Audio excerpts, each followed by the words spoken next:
ശ്രീരാമചന്ദ്രന്റെ അസ്ത്രങ്ങളേറ്റുകൊണ്ട് കുംഭകർണൻ മരണപ്പെട്ടു എന്ന വാർത്ത രാവണൻ കേട്ടു. സർവ്വതും മറന്ന് ഒരു വിഭ്രാന്തിയുള്ള വ്യക്തിയെപ്പോലെ രാവണൻ പലതും പുലമ്പുവാൻ തുടങ്ങി. ദുരാത്മാവായ രാവണൻ ഉള്ളുരുകി കരയുന്നത് കേട്ടപ്പോൾ ത്രിശിരസ് സമാശ്വസിപ്പിച്ചുകൊണ്ട് രാവണനോട് പറഞ്ഞു, ഞങ്ങളുടെ ഇളയച്ഛൻ വീരവീരനായ കുംഭകർണൻ പരലോകപ്രാപ്തനായി. എന്നാൽ അങ്ങയെപ്പോലെയുള്ള ഉത്തമ പുരുഷന്മാർ ഇങ്ങനെ കരയുന്നത് ശരിയല്ല. 3 ലോകവും വിജയിക്കുവാൻ അങ്ങ് ഒറ്റയ്ക്ക് വിചാരിച്ചാൽ മതിയല്ലോ. അത്രമാത്രം കഴിവും ശക്തിയും തേജസ്സും ഓജസ്സും കെൽപ്പുമെല്ലാം അങ്ങേക്കുണ്ടല്ലോ. എന്നിട്ടും വെറും ഒരു സാധുവിനെ പോലെ എന്തുകൊണ്ടാണ് ഇങ്ങനെ ഇരുന്ന് കരയുന്നത്? ബ്രഹ്മദത്തമായ വേൽ അവിടുത്തെ കയ്യിലില്ലേ? ഏതൊരുവനും അജയ്യമായ വരായുധമല്ലേ അത്? വില്ലും അമ്പുകളും പോർച്ചട്ടയും 1000 കുതിരകളെ പൂട്ടുന്നതും ഇടിനാദം മുഴക്കുന്നതുമായ ദിവ്യരഥവും അങ്ങയുടെ കയ്യിലുണ്ടല്ലോ. നിശിതങ്ങളായ ആയുധങ്ങളാൽ അനേകം തവണ അവിടുന്ന് അമരന്മാരെ വിജയിച്ചിട്ടുള്ളതല്ലേ. സർവശസ്ത്രാസ്ത്രവിജ്ഞനായ അങ്ങേക്ക് രാമനെന്ന മനുഷ്യനെ കീഴടക്കുവാൻ ഇത്ര പ്രയാസമുണ്ടോ? അല്ലയോ മഹാരാജാവേ, അവിടുന്ന് ഒരു കാര്യം ചെയ്യൂ, ഇവിടെ തന്നെ ഇരിക്കൂ.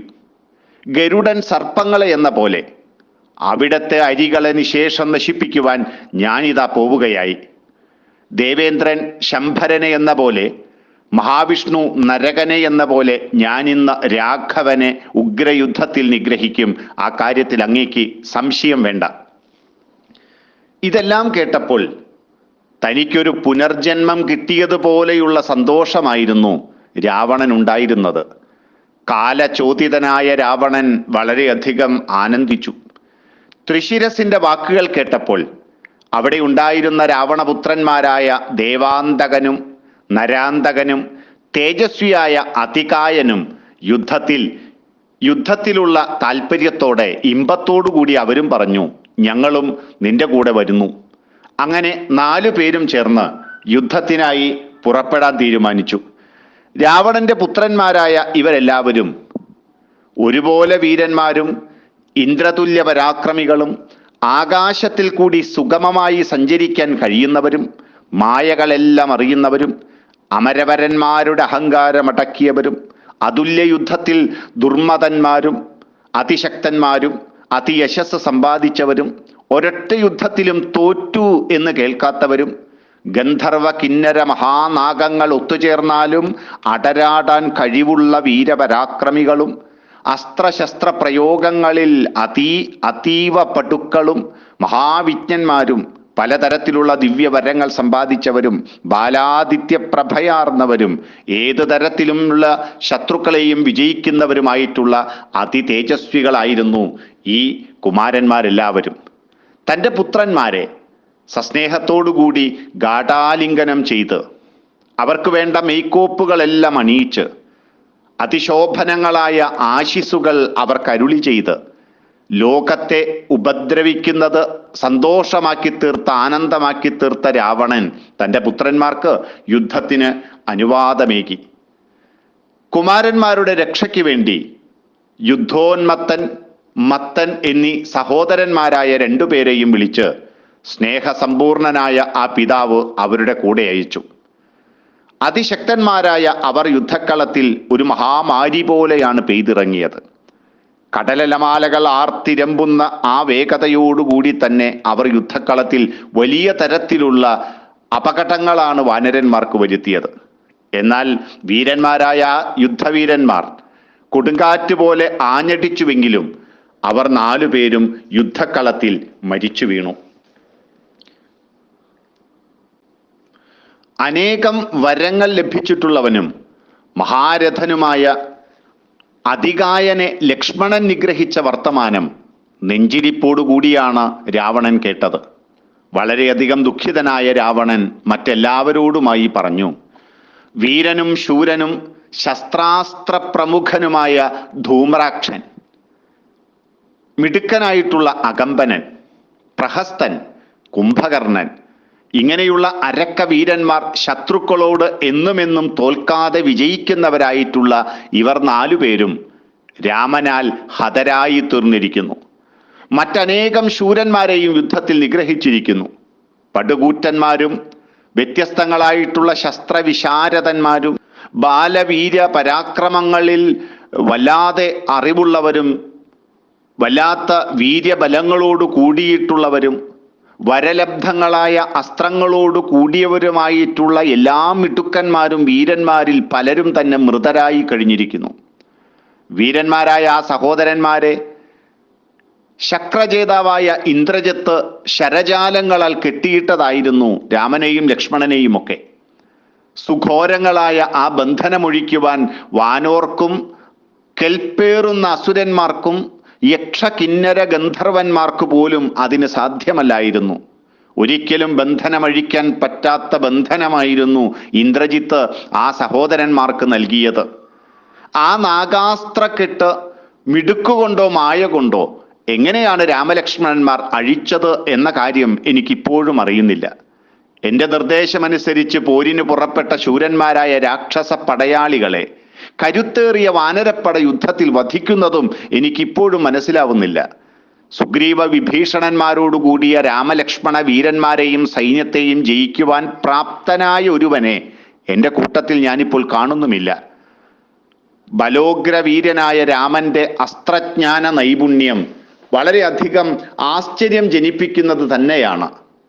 ഇങ്ങനെ തൻ്റെ കൂട്ടത്തിലുള്ളവരോട് തങ്ങളുടെ കഴിവുകേടും അപ്പുറത്തുള്ളവരുടെ കഴിവുമെല്ലാം പറഞ്ഞുകൊണ്ടിരിക്കുന്ന രാവണന്റെ അടുത്തേക്ക് മറ്റൊരു ദുഃഖവാർത്ത കൂടിയെത്തി. ദേവാന്തകൻ, ത്രിശിരസ് എന്നിവരും അതികായനെ പോലെ ഹതരായി തീർന്നിരിക്കുന്നു. അതുമാത്രമല്ല, മത്തനും പ്രമത്തൻ ഇങ്ങനെയുള്ള 2 സഹോദരന്മാരെ അവരുടെ കൂടെ പറഞ്ഞയച്ചിരുന്നുവല്ലോ, അവരും ലോകജീവിതം അവസാനിപ്പിച്ചിരിക്കുന്നു. രാവണന്റെ പുത്രനായി ഇന്ദ്രജിത്ത് ഒഴികെ ബാക്കി എല്ലാവരും മരണപ്പെട്ടിരിക്കുന്നുവെന്ന് യുദ്ധക്കളത്തിൽ നിന്ന് ഓടി വന്ന രാക്ഷസന്മാർ വിശദമായി രാവണനോട് പറഞ്ഞു. രാവണൻ കണ്ണീരൊഴുക്കിക്കൊണ്ട് ക്രമത്തിൽ ബോധമറ്റു വീണു. പുത്രനാശം, സഹോദരവധം, അതിദാരുണമായ വർത്തമാനം ഇതെല്ലാം രാക്ഷസ രാജാവിനെ വല്ലാത്ത ചിന്തയിലാഴ്ത്തി. ചുട്ടുനെടുവീർപ്പുകൾ രാവണനിൽ നിന്നുയർന്നു. ഇത് കണ്ട് ഇന്ദ്രജിത്ത്, മഹാരഥനായിട്ടുള്ള രാവണപുത്രൻ, രാവണ സമീപം വന്നുകൊണ്ട് ആദരപൂർവം പറഞ്ഞു, അച്ഛാ, ഈ ഇന്ദ്രജിത്ത് ജീവിച്ചിരിക്കുമ്പോൾ അച്ഛൻ ഒരു തരത്തിലും വ്യസനിക്കരുത്. ഇന്ദ്രാരിയായ എൻ്റെ തീഷ്ണബാണങ്ങൾ ഏൽക്കുവാനുള്ള കരുത്ത് ലോകത്തിൽ ആർക്കാണുള്ളത്?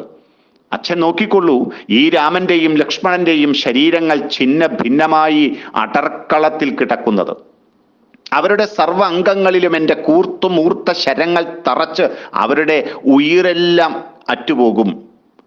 ഈ ഇന്ദ്രജിത്തിന്റെ സത്യം ദൈവത്തെ മുൻനിർത്തി പൗരുഷമാർന്നവർക്ക് ആർക്ക് വേണമെങ്കിലും വിശ്വസിക്കാം. ലക്ഷ്മണനോടുകൂടിയ രാമനെ അധികം താമസിയാതെ ഒരിക്കലും പാഴായി തീരാത്ത എൻ്റെ ശരങ്ങൾ കൊണ്ട് ഞാൻ നിഗ്രഹിക്കും. മഹാബലിയുടെ യാഗശാലയിൽ വെച്ച് വാമനൻ കാണിച്ച അചിന്ത്യ പരാക്രമം പോലെ ഇന്ന് എന്നിൽ നിന്ന് അമേയവും അത്യുഗ്രവുമായ വിക്രമം ലോകർക്കെല്ലാം കാണാം. ഇങ്ങനെ പിതാവിനെ ആശ്വസിപ്പിച്ച് അനുഗ്രഹാശിസുകൾ വാങ്ങിയവനും ആത്മശക്തി നിറഞ്ഞവനുമായിട്ടുള്ള ആ ദേവാരി വായുവേഗ തുല്യമായ അശ്വങ്ങളെ കെട്ടിയ രഥത്തിലേറി.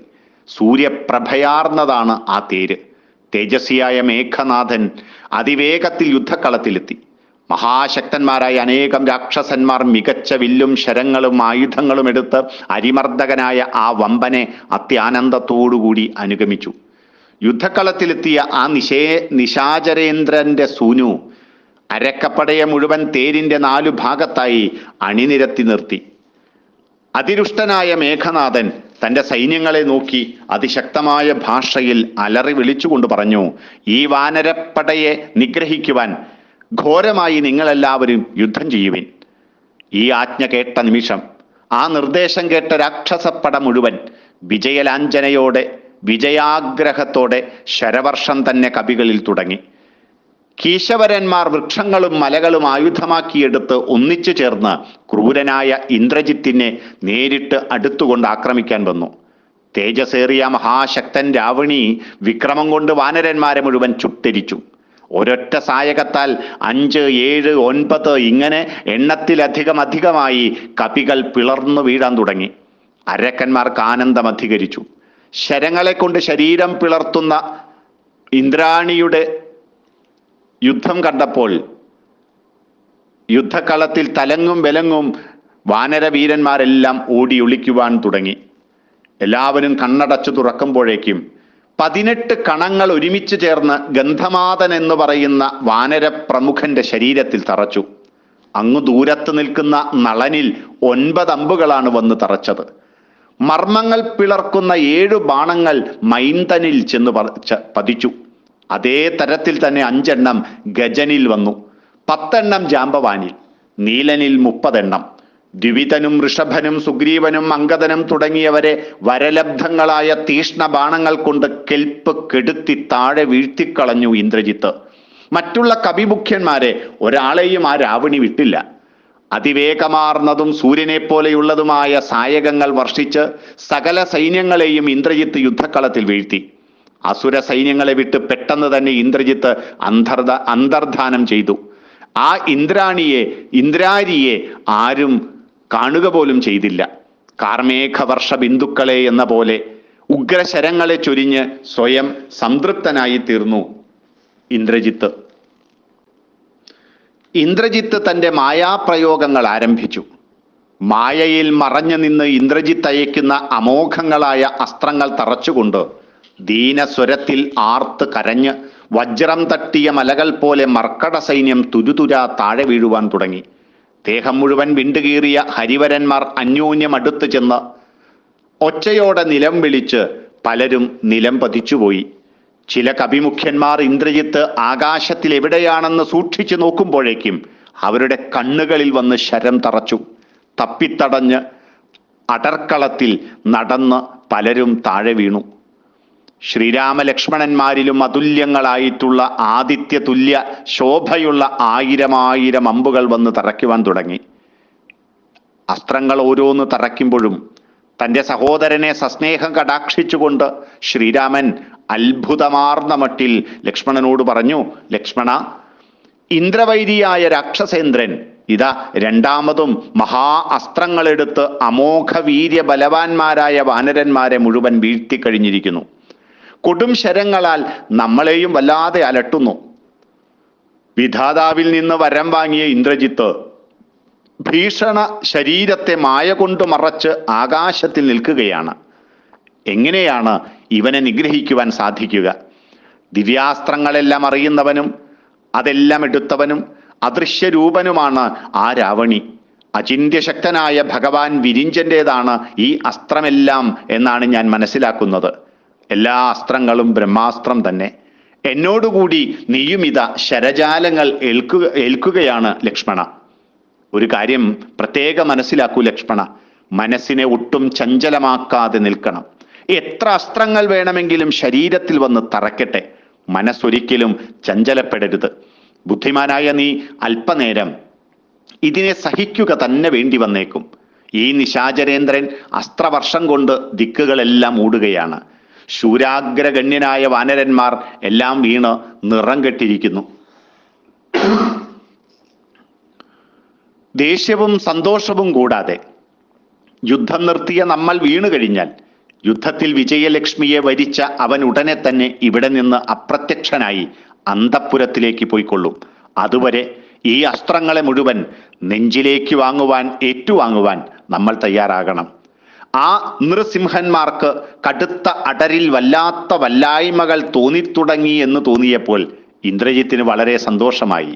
ഉടനെ ഇന്ദ്രജിത്ത് സർവസൈന്യങ്ങളെയും ശ്രീരാമലക്ഷ്മണന്മാരെയും അവശരാക്കി ദശാനനാൽ പാലിതമായ ആ നഗരിയിലേക്ക് തിരിച്ചു പോവുകയും ചെയ്തു.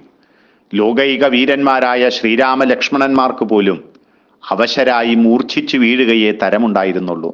സ്വബോധമെല്ലാം നഷ്ടപ്പെട്ട് രാമലക്ഷ്മണന്മാർ താഴെ വീണു. വാനര സിംഹ സൈന്യങ്ങളെല്ലാം ബോധമറ്റ് താഴെ കിടന്നു. സുഗ്രീവൻ, നീലൻ, അംഗദൻ, ജാമ്പവാൻ തുടങ്ങിയവർക്കുകൂടി യാതൊന്നും മനസ്സിലായില്ല. മഹാപ്രാജ്ഞന്മാരിൽ വെച്ച് അഗ്രഗണ്യനായ വിഭീഷണൻ വിഷണ്ണന്മാരായിരിക്കുന്ന മറ്റുള്ള വാനര സൈന്യങ്ങളെ ആശ്വാസമേകിക്കൊണ്ട് അവരോടെല്ലാമായി വിഭീഷണൻ പറഞ്ഞു, നിങ്ങൾ ആരും ഒരിക്കലും ദുഃഖിക്കരുത്. മഹാപ്രഭുക്കളായ ആര്യപുത്രന്മാർ അവശരായി താഴെ വീണു എന്നതുകൊണ്ട് നിങ്ങൾ ആരും വ്യസനിക്കുകയുമരുത്. ബ്രഹ്മാവിൻ്റെ അരുളപ്പാട് ആദരിച്ച് ഇന്ദ്രജിത്തിന്റെ ശരസമൂഹത്താൽ സ്വയമേ ക്ഷീണം ഏറ്റുവാങ്ങിയിരിക്കുന്നു എന്ന് മാത്രമാണ് നിങ്ങൾ വിചാരിക്കാവൂ. വിധാതാവ് അവന് നൽകിയതാണ് ഈ ബ്രഹ്മാസ്ത്രം. അതിനെ ബഹുമാനിച്ച് അവനീനാഥന്മാരായിട്ടുള്ള രാമലക്ഷ്മണന്മാർ യുദ്ധക്കളത്തിൽ വീണതിൽ എന്തിനാണ് നിങ്ങൾ ഇത്ര ദുഃഖിക്കുന്നത്? അവർക്ക് ആയുസ്സിന് ജീവന് യാതൊരു അപകടവും പറ്റിയിട്ടില്ല. ലങ്കാധിപൻ വിഭീഷണന്റെ വാക്കുകൾ കേട്ട പവനാത്മജനായിട്ടുള്ള ഹനുമാൻ ബ്രഹ്മാസ്ത്രത്തെ ബഹുമാനപൂർവം നമസ്കരിച്ചുകൊണ്ട് അതിബുദ്ധിപൂർവം പറഞ്ഞു, മഹാരാജാവേ, മഹാശക്തരായ വാനര പ്രമുഖന്മാരിൽ മരിക്കാത്തവരെ വേണ്ട തരത്തിൽ നമുക്ക് ശുശ്രൂഷ ചെയ്യാം. വീരന്മാരായ അവർ രണ്ടുപേരും രാക്ഷസേശ്വര വാനരേന്ദ്രന്മാർ ഒന്നിച്ച് ആ രാത്രിയിൽ ഒരു പന്തം കത്തിച്ച് യുദ്ധക്കളത്തിലൂടെ നടന്നു. പല പല അവയവങ്ങളും വിണ്ടുകീറി മുറിഞ്ഞ് ദേഹത്തിൽ നിന്ന് രക്തം വാർന്ന് മലകളെ പോലെ കിടക്കുന്ന കവികളെ മുഴുവൻ അവർ കണ്ടു. ചിന്നിച്ചിതറിക്കിടക്കുന്ന ശസ്ത്രാസ്ത്രജാലങ്ങളും എല്ലാം നിറഞ്ഞ ആ രണഭൂമി അവർ കണ്ടു. അവയിൽ കൂടി നടക്കുന്ന സമയത്ത് സുഗ്രീവൻ, അംഗദൻ, നീലൻ, ശരഭൻ, ഗന്ധമാദൻ, ഗവാക്ഷൻ, മൈന്ദൻ, സുഷേണൻ, നളൻ, ദ്വിവിതൻ, പനസൻ എന്നീ യൂഥമുഖ്യന്മാരെല്ലാം മൃതപ്രായരായി കിടക്കുന്നതും കണ്ടു. പതുക്കെ മുന്നോട്ട് നീങ്ങി നടന്നപ്പോൾ വാനരവയോവൃദ്ധനായ ജാമ്പവാൻ എവിടെയാണ് കിടക്കുന്നത് എന്ന് അന്വേഷിച്ചുകൊണ്ട് വിഭീഷണനും മാരുതിയും മുന്നോട്ട് നടന്നു. പ്രായം കൊണ്ട് ജരാനര ബാധിച്ച വൃദ്ധനും സർവ അംഗങ്ങളിലും അസ്ത്രങ്ങൾ തറച്ച വീരനും ബ്രഹ്മപുത്രനുമായ ജാമ്പവാനെ കെടുന്ന അഗ്നി പോലെ അവർ കണ്ടു. അതിവേഗത്തിൽ അടുത്തു ചെന്ന് ആദരപൂർവം വിഭീഷണൻ ചോദിച്ചു, പ്രഭോ, അങ്ങേക്ക് കൂരമ്പുകൾ ഏറ്റിട്ടും മരണം വന്നില്ലല്ലോ. ഋക്ഷവരനായ ജാമ്പവാൻ വിഭീഷണന്റെ വാക്കുകൾ കേട്ട് ഞെരങ്ങിക്കൊണ്ട് വളരെ വിഷമത്തോടെ ശബ്ദം പുറപ്പെടുവിച്ചുകൊണ്ട് ചോദിച്ചു, ലങ്കേശ്വരനായ വിഭീഷണനാണ് എന്നോട് ഈ ചോദ്യങ്ങൾ ചോദിക്കുന്നതെന്ന് ശബ്ദങ്ങൾ മനസ്സിലാക്കിക്കൊണ്ട് ഞാൻ വിശ്വസിക്കുന്നു. ഹേ മഹാവീര, കൊടും ക്രൂരബാണങ്ങൾ തറച്ച എനിക്ക് അങ്ങയെ ഒട്ടും തന്നെ കാണാൻ കഴിയുന്നില്ല. ഹേ വിഭീഷണ, ഞാനൊരു കാര്യം ചോദിക്കട്ടെ. ഏതൊരുവനാലാണോ വീരസു എന്ന സ്ഥാനം അഞ്ജനയും വായുവും നേടിയിരിക്കുന്നത്, ആ ഹനുമാൻ കപിവീരന്മാരിൽ വെച്ച് ആ വീരവീരൻ എവിടെയെങ്കിലും ജീവിച്ചിരിക്കുന്നുണ്ടോ? ജാമ്പവാന്റെ ചോദ്യം കേട്ട് അത്യത്ഭുതത്തോടുകൂടി വിഭീഷണൻ ചോദിച്ചു, അല്ലയോ ശ്രേഷ്ഠനായ കപീശ്വര, ശ്രീരാമലക്ഷ്മണന്മാരെ കൂടി അങ്ങ് അന്വേഷിക്കാതെ എന്തുകൊണ്ടാണ് ഹനുമാനെ പറ്റി മാത്രം ചോദിച്ചത്? മഹാരാജ സുഗ്രീവൻ, ശ്രീ രഘുപതി, യുവരാജ അംഗദൻ ഇവരിൽ എല്ലാവരിലും വെച്ച് മഹാസ്നേഹം ആ പവനനന്ദനിൽ കാണിക്കാനുള്ള കാരണം എന്താണ്?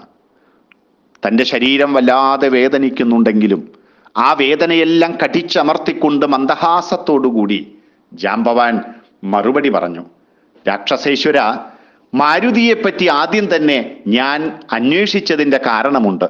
ആ കാരണം ഞാൻ പറയാം, കേൾക്കൂ. ആ മഹാവീരൻ ജീവിച്ചിരിക്കുന്നുവെങ്കിൽ ഈ വാനരപ്പട മുഴുവൻ മരിച്ചാലും മരിക്കില്ല. ഹനുമാൻ പ്രാണൻ വെടിഞ്ഞിട്ടുണ്ടെങ്കിൽ നമ്മൾക്കെല്ലാം ജീവനുണ്ടെങ്കിലും നമ്മൾ മരിച്ചവരാണ്. വീര്യം കൊണ്ട് അഗ്നി തുല്യനാണ് ഹനുമാൻ, വേഗത കൊണ്ട് വായുസമനനാണ്. അതുകൊണ്ട് ഉണ്ണി വിഭീഷണ, ആ ഹനുമാൻ ജീവിച്ചിരിക്കുന്നു എങ്കിൽ മാത്രമാണ് നമുക്ക് ജീവിക്കാൻ ആഗ്രഹിക്കുക തന്നെ വേണ്ടു. പെട്ടെന്ന് പവനതനയൻ വയോവൃദ്ധനായ ജാമ്പവാന്റെ മുന്നിൽ സാഷ്ടാംഗം നമസ്കരിച്ച് ഇരു കാലുകളിലും പിടിച്ചു.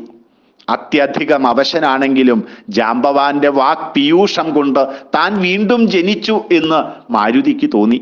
ആ പാദങ്ങളിൽ കെട്ടിപ്പിടിച്ച് സാഷ്ടാംഗം വീണ ഹനുമാന്റെ ഹസ്തങ്ങൾ കൊണ്ടുള്ള ആ സ്പർശം, തൻ്റെ പാദങ്ങളിൽ സ്പർശിച്ച ആ കൈകൾ പെട്ടെന്ന് തന്നെ ജാമ്പവാന് മനസ്സിലായി.